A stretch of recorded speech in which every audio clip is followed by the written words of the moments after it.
तलाव हे लवकरात लवकर सुरू करण्यात यावं या मागणीसाठी संभाजी ब्रिगेडच्या वतीनं महापालिकेचे आयुक्त डॉक्टर सचिन उंबासे यांना निवेदन सादर करत मागणी करण्यात आली। शहरात मार्कंडेय जलतरण तलाव, सावरकर जलतरण तलाव आणि विजापूर रोडवरील आंतरराष्ट्रीय जलतरण तलाव आहेत। सध्या सावरकर जलतरण तलाव काही प्रमाणात सुरू असून उर्वरित दोन्ही जलतरण तलाव बंद अवस्थेत आहेत। या जलतरण तलावाची मोठ्या प्रमाणात दुरावस्था झाली आहे। महानगरपालिका प्रशासनाचं दुर्लक्ष त्याचबरोबर अधिकाऱ्यांच्या बेफिकीर वृत्तीमुळे ते बंद आहेत। त्यामुळे दोन्ही जलतरण तलाव सुरू करण्याच्या मागणीचं निवेदन सोमवारी 17 मार्च रोजी संभाजी ब्रिगेड पश्चिम महाराष्ट्र अध्यक्ष श्याम कदम यांनी मनपा आयुक्त डॉक्टर सचिन ओंबासे यांना दिलं।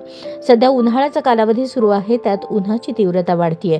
शाळांना उन्हाळ्याच्या सुट्ट्या पडल्यावर अनेक विद्यार्थी पोहणे शिकण्यासाठी या जलतरण तलावावर गर्दी करतात। मात्र दोन्ही जलतरण तलाव बंद असल्यामुळे त्यांची गैरसोय होत आहे। सोलापूर शहरात विजापूर रोडवर आंतरराष्ट्रीय जलतरण तलाव जिल्हा क्रीडा अधिकारी यांच्या वतीने बांधण्यात आलेला होता। तो तलाव महानगरपालिकेने काही काळासाठी ताब्यातही घेतला, पण कर्मचाऱ्यांच्या आणि प्रशासनाच्या दुर्लक्षामुळे तलावाला गळती लागून त्याची दुरावस्था होऊन तो बंद स्थितीत आहे। आम्ही महानगरपालिकेकडे वर्ग करताना सुस्थितीत जलतरण तलाव हस्तांतरित केला होता। जर महानगरपालिकेला तो चालवणे होत नसेल तर आम्ही दिलेल्या सुस्थितीत तलाव आमच्याकडे वर्ग करावा, तरच आम्ही तो जलतरण तलाव सुरू करू अशी जिल्हा क्रीडा अधिकारी यांची भूमिका असल्याने त्यांच्याशी संपर्क साधल्यावर पुढे आलं। महानगरपालिकेचे अधिकारी आम्ही जिल्हा क्रीडा अधिकारी यांच्याकडे तो जलतरण तलाव वर्ग केला असं सांगितलंय।